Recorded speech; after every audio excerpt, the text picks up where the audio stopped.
Ladies and gents, this is it. No more talking. Well, apart from Statman John, Premier League is about to start. And of course, we have to face the bogey team that is Bogey Mouth. I'll start calling you guys. Well, maybe not after Saturday, Matt. But welcome to the match preview. And we couldn't do it with anyone else but our beloved Statman John. John, how are you, buddy? I'm doing pretty well, thank you. Yeah, it is. Regulars to the channel that have seen me on it will know this is a different background. I've moved recently, so yeah, things are starting to settle down now. And just as it is, the football season's kicking back off again. And yeah, here comes the busy period again. It comes busy. I've got. If I don't ask this, Crypto will probably kill me. He'll want to know: is your bed like all done and tidy? Because usually that's in shot. Oh yeah, yeah, that's yep. Still. I mean, the bed's tidy. Around the bed, less so. I've got a lot of stuff that's recently moved in, so I've still got a hell of a lot of tidying on that and sorting to do. But the bed itself is great. Good. Guys, as always, hit that like button, subscribe to Forest Fan TV, and let's get into the build-up about the big one. And we got to start. I mean, you've got your shirt on, John. I got to ask you about the sponsor. What is this BJ88 sponsor that I've just not stopped taking the mick out of you since this happens, man? How has this come about, man? Like most Premier League sides, there's 2 years left of betting sponsors, and we've gone for the most money we could get, and that's basically it. I mean, I think it's 11 out of 20 Premier League teams have got gambling sponsors on the front of their shirts, and we've got the most embarrassing one of the lot that there's ever existed. It's really, really, really terrible, and I don't understand how the higher ups have okayed it. I mean, yeah, okay, maybe a bit more money. Surely you could have got something close to it from a name of a company that wasn't BJ88. Like, it's just terrible. And the thing is like since that's been signed, like, they don't operate in the UK. They're licensed. They basically only operate out of Asia. Yeah, same as our one. I mean, nothing wrong with that, but it's just they openly advertise cockfighting on their website. Like, it's like what? Yeah. You got BJ88 advertising cockfighting. Yeah, I mean, on their website. No, it's too perfect, isn't it? So it's. Oh man, I'm gonna have to edit this, man. You're killing me. It's not good. It's really not good. Our Cherries Trust has voiced the opinion of the fans quite clearly that it's just not something that we find acceptable. Let's talk about football now, man. Let's talk about football. We can do a whole show on sponsorship and everything. Let's start with your pre-season. How's that been going for you? I've seen a couple of the Bournemouth matches. I've been impressed with Sinistera coming in. He's looked quite good. But in general, what's the mood like in the Bournemouth camp with the pre-season? Are you happy with how it's gone? What's been positive, and maybe where do you think there are a few negatives? I mean, it's an unbeaten pre-season, which you can't read too much into that. It's we got a draw in our first game against I'm forgetting who it was, and I'm forgetting who our first game. Sorry. A-team, yeah. Yeah, it was. Yeah, we got a draw against a team like Wrexham. That was it. 1-1 draw. Right. 1-1 draw with Wrexham. We then followed that up with a 1-1 draw against Arsenal, which was a pretty decent. Wait, hold on. You lost on penalties, mate. Don't try and slide that one in. Yes, we did then lose on the penalties. So you didn't have an unbeaten pre-season then, unless you're like Ant and say penalties don't count. Well, it's a draw. It's in a league game. You wouldn't go to penalties. And that was pre-organised. Even if Arsenal had beaten us 9-0, there still would have been a penalty shootout. Like, that's how they arranged those. Or if we'd beaten them 9-0, let's not look at it too negatively. So 1-1 draw with Arsenal was pretty good, but it was mostly kids, and with a few of the people that were coming back from guys that have been on Euros duty and Copa America duty. Come back, and we then play Vallecano and we play Girona, and other more good performances. I think that the one that you can read the most into is the most recent one against Girona, because that's probably the closest that it's going to be to the starting lineup. Was really pleased with the intensity of the pressing, which was an issue in the first 9 games when we were so terrible at the start of the season last year. Yeah. But to see them creating a lot of chances, quite a few of the players in pressing. It wasn't Girona's first choice team. You can't say we beat a Champions League team, because they played Newcastle 24 hours earlier, and they clearly mixed up. Yeah. It wasn't an A team and a B team. It was a mixture of a group, and it wasn't playing against a full-on Champions League side, but it was still a really good test. Coming back from behind to win 3-2. Yeah, there's a lot of positives, but the negative is that we've lost our main man up front. Has gone to Tottenham for a record fee on both sides. But yeah, 65 million total. What was it made up of? Was it 57 plus add-ons, or Yeah, something, I heard something like that? It's Fabrizio said it was 57 plus add-ons, with 30 being paid up front, which is pretty good. Had a Levy, that's impressive. Yeah, exactly. But Ange really wanted it, so he got the man that he needed. And I do, and obviously it's devastating for us, and we'll have to try and find a way to replace him, which you can't do. It's like the fact that Solanke went for 65 shows how difficult it is to get a striker in this market at the moment, because I think he's amazing. He's not 65 million. So, Is he dead to you? Sorry? Is he dead to you? No. He spent longer at Bournemouth than he did outside of youth team at Chelsea. He spent longer at Bournemouth than anywhere else, and he went down with us. He became better. He got better every season, and if he'd stayed another year, I would have liked him to be the record Premier League goal scorer for Bournemouth. I'd prefer him to Josh King, who currently has that record. King, but yeah, so he goes, and personally, I think he'll be a really, really good player for Spurs, and I think if he got into the England squad for the Euros, it might not have been such a big sort of like, I really need to push this move so that I can get that further next step in my career and get in the England team. I mean, we'll never know. I'd imagine he probably still would have liked to. But I think he'll be a success at Tottenham. I hope he does really well. I think there's way too many people that don't watch teams like Forest, teams like Bournemouth, and just go, Solanke, he plays for Bournemouth. Why the hell is he worth 60 million? And they don't really have a clue what he's like. So I'd love him to shut them up, but I'm not going to say he should win silverware with them, because that would give them too much. Mind you, he's going to Spurs, so it's exactly. He won't ever win silverware anyway. But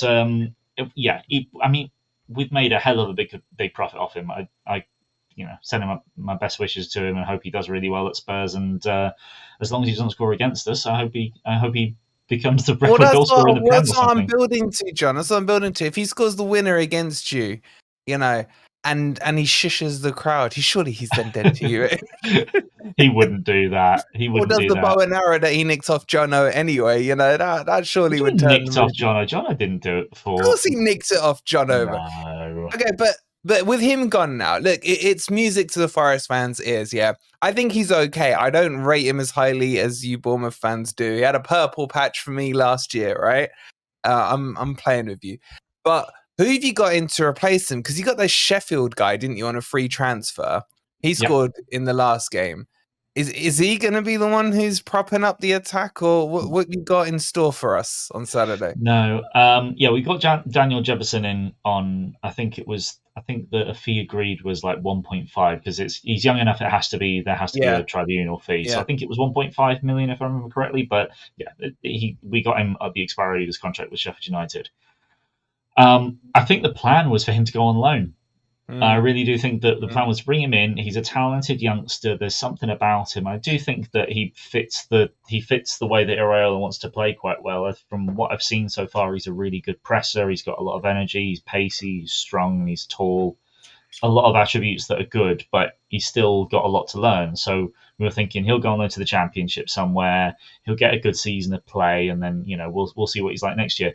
But if he was to leave, we'd only have one striker left, and he's currently injured. As Enes Unal, who we had on loan for the second half of last season, Oh, and we bought yeah. him permanently for Getafe, wasn't it? 13 million. Yeah, from Yeah. Getafe. So I think it's 13 million that we brought him in for, 13 and a half, something like that. Yeah.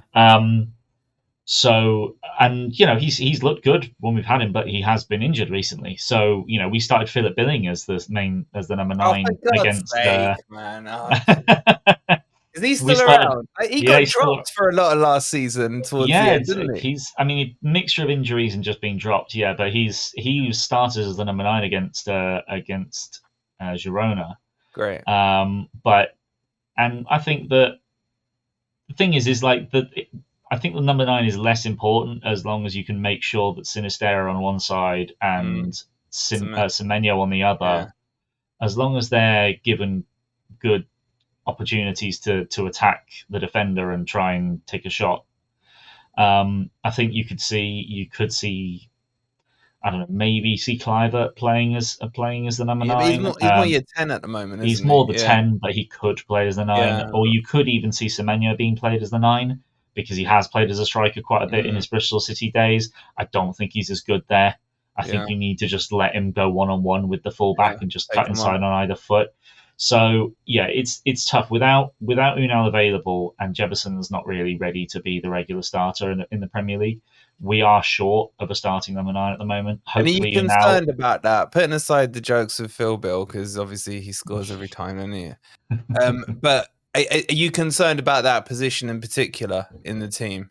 Because you've been linked with a few as well. There's the one from the other day that we've both been linked to. I've gone blank on which one it is now. The Barca kid, Victor. Roque. Yeah. So Forrest's been linked and you've been linked, I've heard as well. Yeah, we have. And the other one that we were linked, that we apparently put a bid in for today, was the FC Porto striker that you also put a bid in for recently. And the Brazilian as well, yeah.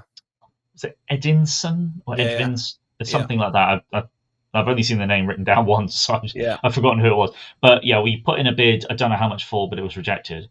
We've also been linked to Tammy Abraham, and we've been linked to Santiago Jimenez, who I think you've been linked to as well. Club, I personally think that he's probably a step above us. I think Well, I mean, we finished above you last season, so he'd be above you as well. But I think people personally, know who Forest are. They don't know who Bournemouth are. we we're looking to bring in a replacement striker. So at the moment, the lack of a fit starting number 9 that is good enough, I think, to that is an issue, definitely. But I do think that the rest of the team can just about make up for it. I think Semenyo really kicked into gear last season. I think if he keeps going, he's going to score at least 10 goals this season. And Sinistera, similarly, he goes through patches of good, not so good. But there's Tavernier, who's real quality to come in as well. Clivert nicks a few goals. We've got plenty of attackers just behind the striker that can fill in the gap, and hopefully Phil can just sort of like support that. But in terms of other confident in defence, because you got the new one in from Juve, haven't you? In there, you lost the left back Kelly, wasn't it, to Newcastle as well? Have you been able to patch your back line up together?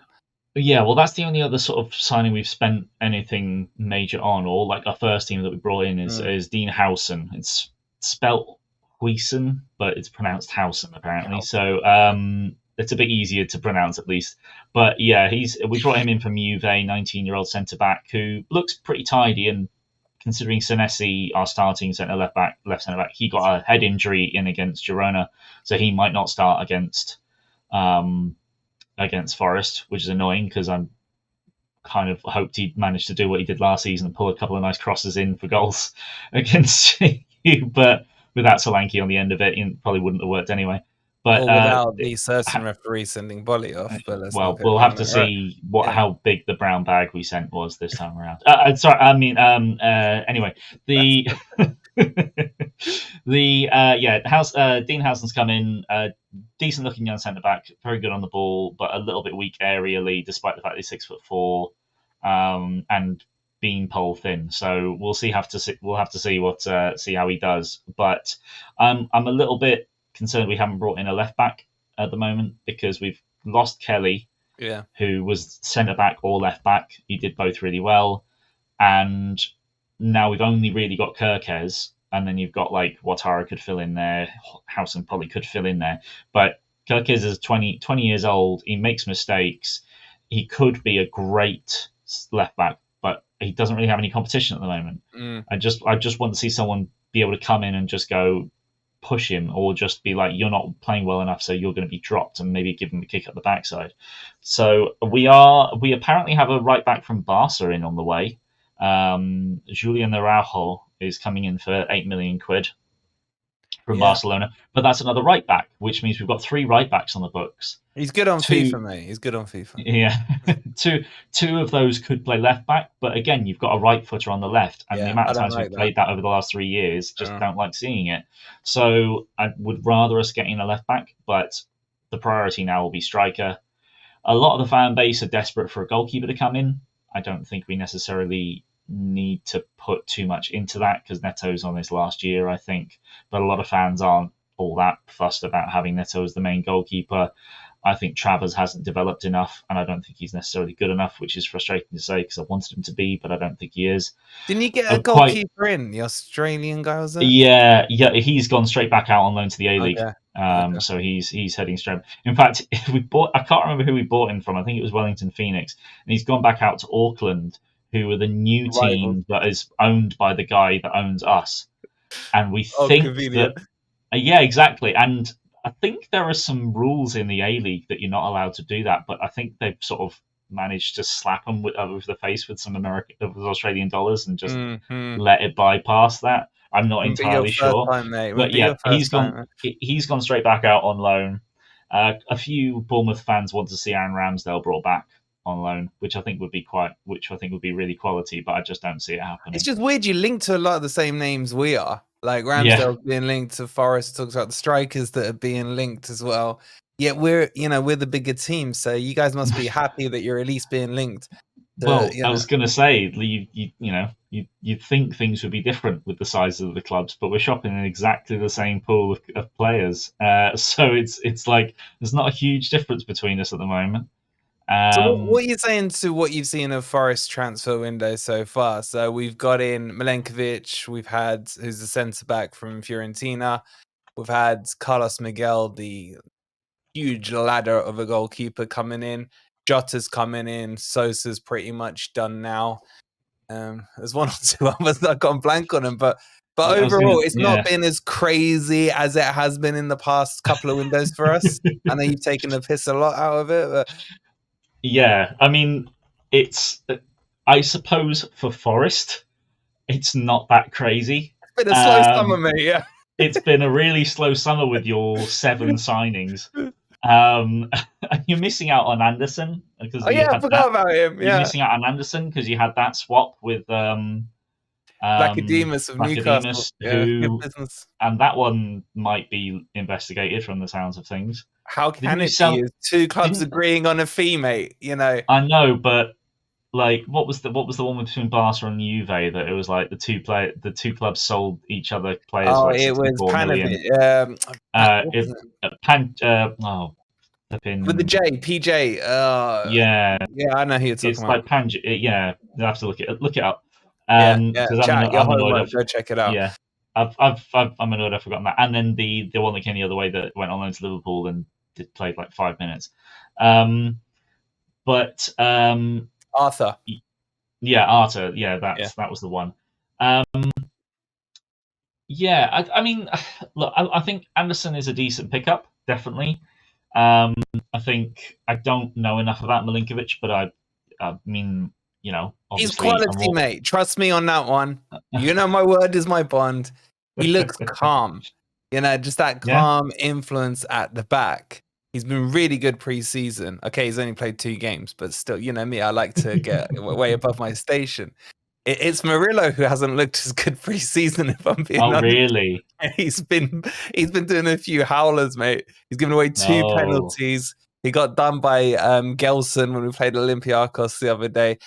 People are saying he's got married. This is what I was saying to you upstage. Get the priorities right, Things start to fall apart after the ring goes on. So I'm not worried about him though, but he has been complacent, I would say, on that front.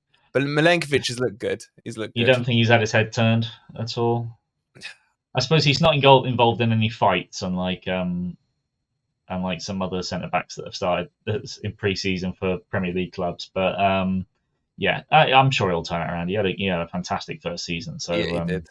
So I'm sure he'll turn it around. Yeah, I mean, I don't really know enough about the players that you brought in, to be honest. Yeah. So with at least last season, it was like, when Sangare came in, I was like, he'll be, I think he'll be amazing, and then obviously it didn't quite turn out that way. Sorry to interrupt you. Has been player of pre-season. He's been the player of pre-season. I am telling you, John, right? The amount of revisionism I'm seeing from people who are having a go at me for backing him and sticking by him. And he's probably been the best player of pre-season. I think most Forest fans would agree to that. And suddenly they were like, yeah, we all said he just needed a pre-season under his belt. So I'm hoping to see what he can do against Bournemouth, against your midfield. That's the real test. Obviously, pre-season is pre-season. Let's not, jump it to be in a Champions League kind of tournament. But he's been really good. So I'm hoping for good things for him this year.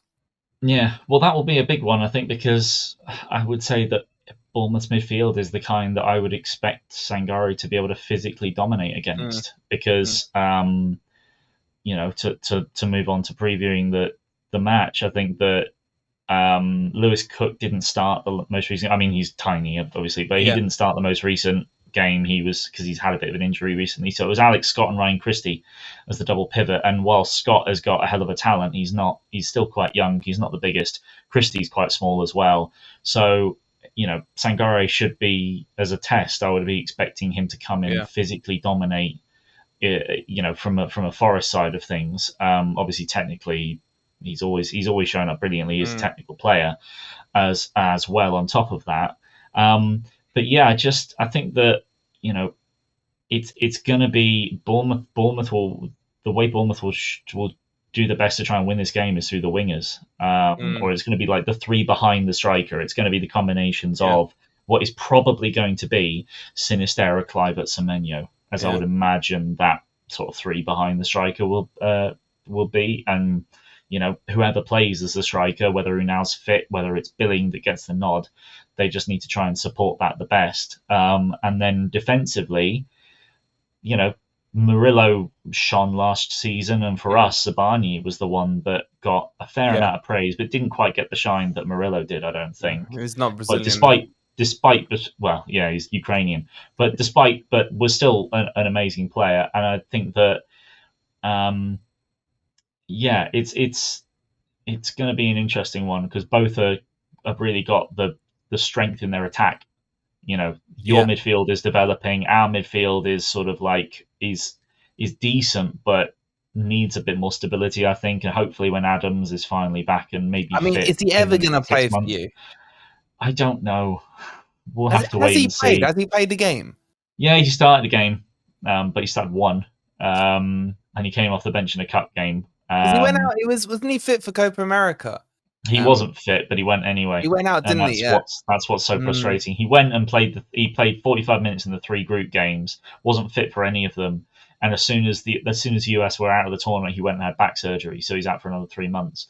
It's just, we didn't want him to go. We were just like, we can't tell you not to go, but just don't, because you're not fit. He's so and he good went as anyway. Well. Yeah. And he went anyway, and he messed himself up even further. So, hopefully when he's fit, he can just add a little bit more to that. But I think what has really pleased me, as I mentioned against Girona, was how good our press was. And I think that whilst Nuno, certainly with Wolves, was quite a counter-attacking manager, I don't know whether we necessarily saw what his Forest side wants to be when he came in. Agreed. In the middle of last season. So he might want to make you a little bit more possession-based, and I'm hoping he does, and we can try and pounce on. Prefer that, because if we're playing a team that just goes long or doesn't hold onto the ball at the back, like, that's one of our biggest opportunities to create chances gone, because we create a lot of our chances from winning the ball high up. So So if you play the ball around the back a bit, considering you're at home, you may well do that. I'm hoping that our press is on it and we'll be able to do something well. But you've got some really dangerous attackers that if you beat that press, you've got Morgan Gibbs-White, you've got Alanga, you've got Hudson Odoi, yeah. Hudson Odoi. If Awoniyi was fit, I don't know whether he is at the moment. Is he fit? Well, we don't know, mate. He's made an appearance in the last 2 pre-seasons for a token 10 minutes. Is probably going to be Chris Wood starting, just based on the minutes during pre-season. He's been scoring, but his general gameplay has been Chris Wood style gameplay. Yeah. So, but he's still banging them in, Mm-hmm. And he will get you goals through the season. Yeah. As bad as he might play, or as annoying as his style might be, he will get you goals. So, I could see this one being another high-scoring game. I really could. Don't say 3-2. I can't do 3-2 again, man. I think without Solanke, I think we've got I don't see us necessarily having what's needed to nick a winner at the end of the match anymore.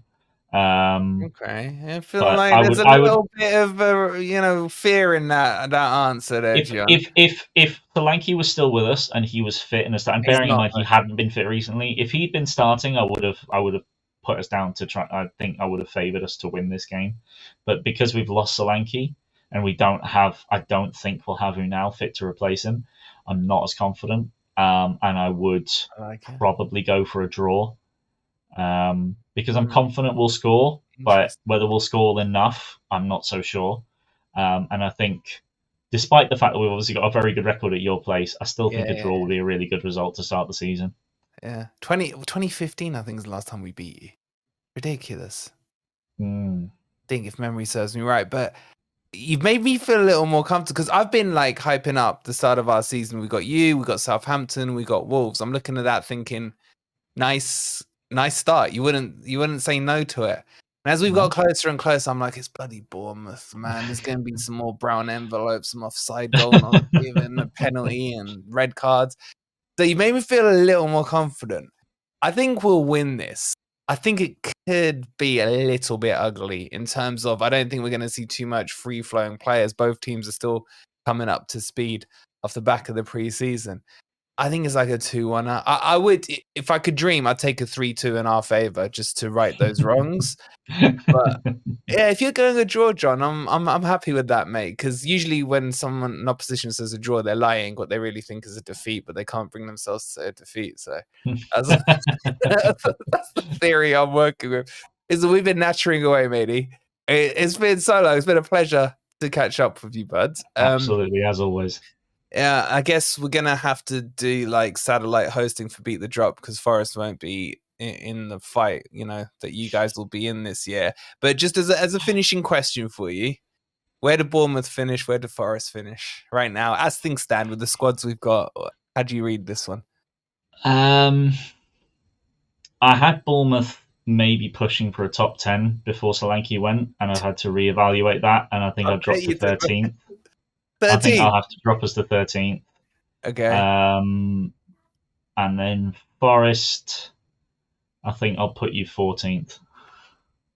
I knew you were going to say that. I knew you just put us one place behind you, which is just where you want us every season, you little git. Yeah, right? well, I mean, I just look at the last couple of seasons.